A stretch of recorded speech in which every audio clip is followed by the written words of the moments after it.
In today's video, we're going to learn how to tie the Michoacán hitch.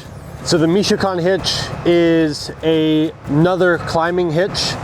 It is the climbing hitch that I have preferred for a long time because I like its compact sitting on the rope, and I think it's pretty simple to tie, and it's always been responsive. Those of you that have been climbing or know the Blake's hitch, this is a very, very similar way to tie the Michoacán. To tie the Michoacán, right, we're going to take our prusik cord. Doesn't have to be crazy long. This is a 28-inch prusik cord. We're going to start from the bottom, right? We've got a long tail and a short tail.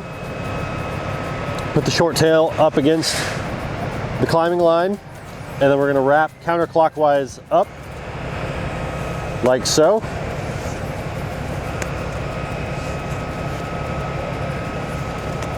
So this is 4 wraps, 1, 2, 3, 4, right? Don't count the bottom one, or 5 coils, whichever way you prefer to count that, right? And then we've got a short and a long tail right here.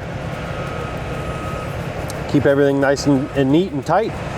And just like the Blake's hitch, this longer tail at the top is going to come down and across the bottom, and then it's going to tuck underneath the climbing line like so. And then instead of coming up 2 wraps like in the Blake's hitch, you're only coming up the bottom. So then you're going to put some slack in the bottom and tuck the other end of the prusik through there, and then dress everything like so. And you want to make sure that both of your stitched eyes or spliced eyes or knotted eyes are the same length.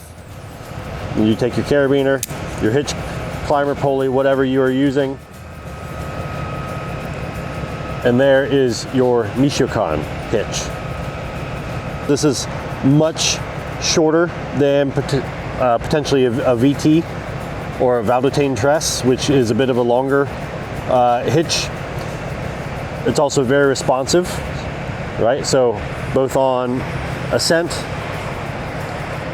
and descent, it's very responsive to input. And it tucks in really, really nicely under a rope wrench, especially if you have a shorter rope wrench tether. And that is how you tie the Michoacán hitch.